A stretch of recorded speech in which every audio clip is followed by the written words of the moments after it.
truly unique reading of the charter, but I look forward to not having to hear some of my colleagues question our planning staff when they bring policy decisions forward for our, in fact, actually, I would hope that if we're going to support asking to not have our police department have policy oversight from the council, that we will also include direction to staff to come back with a policy that none of our departments will have policy oversight.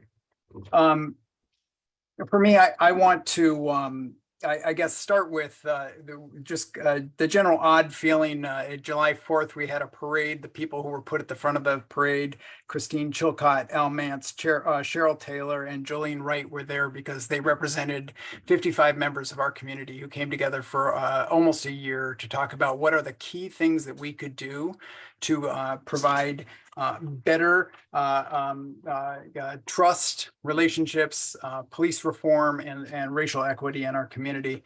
And the number one thing that they brought forward as a recommendation that they asked for was a police accountability board. Right now, we are that board. There are some members of this council who have wanted to be that board. So I think it's absolutely bizarre to think that somebody would make the argument that interference in staffing and approval of policy that impacts on a much greater level the individual people who live, work, and play in the city of Alameda than do our planning rules and our parks rules and our library rules and whatnot.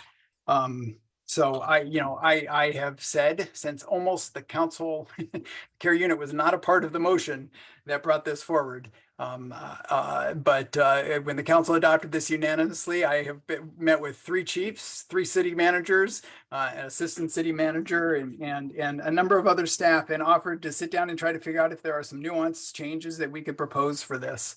But I think that it's just such an utter slap in the face to the unanimous actions of this council on multiple occasions to bring forth police oversight and accountability measures to package a request to undo a council policy, along with some very minor changes to our police policy manual. I think it, a one paragraph, I don't want to have this accountability anymore.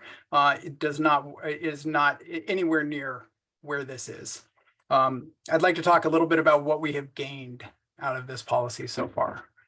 We have gained the community and through the council, strengthening our use of force rules, and actually catching that they were written in a way that was illegal and against state law because they had been written wrong. Right? We made that change. We worked with our staff, and we came up with with something that was consistent with what we were supposed to be doing and met the staff's rules.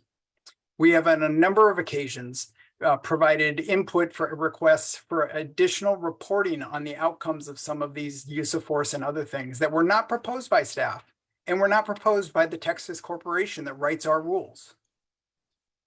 When I hear talk about best practices and this is how everybody else does it, sure, look across the country and see what is happening in policing today and the problems that are being identified on a daily basis, and ask yourself, is that what we're trying to do, or are we trying to help move it forward for the better?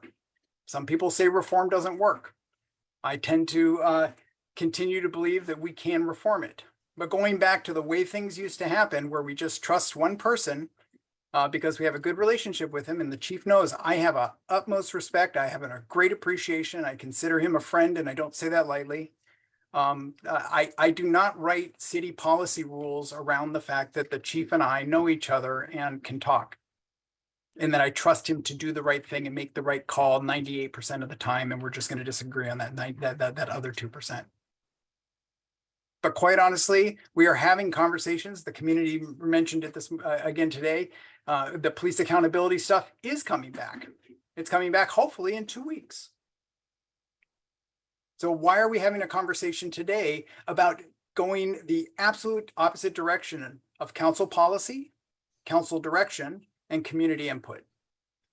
We have not heard one thing tonight that says that there is a problem with the process that is happening. We have only experiences in which this process has made things better, stronger, and more legal. If there are small nuances, let's look at them.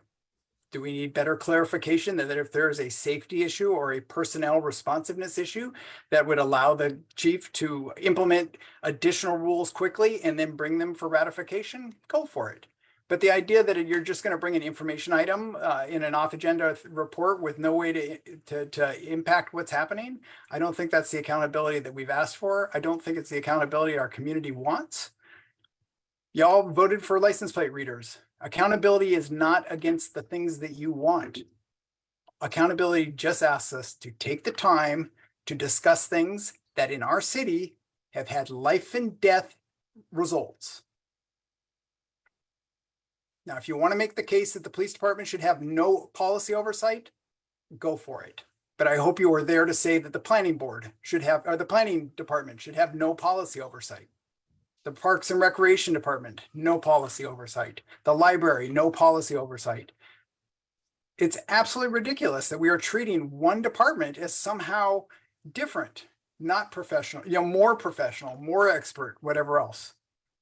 And I just hope that we can hold off until we have the conversation about police accountability, and that is coming in the next 2 to 4 weeks. That was requested a year and a half ago, and that has been very slow to come and has caused a lot of confusion.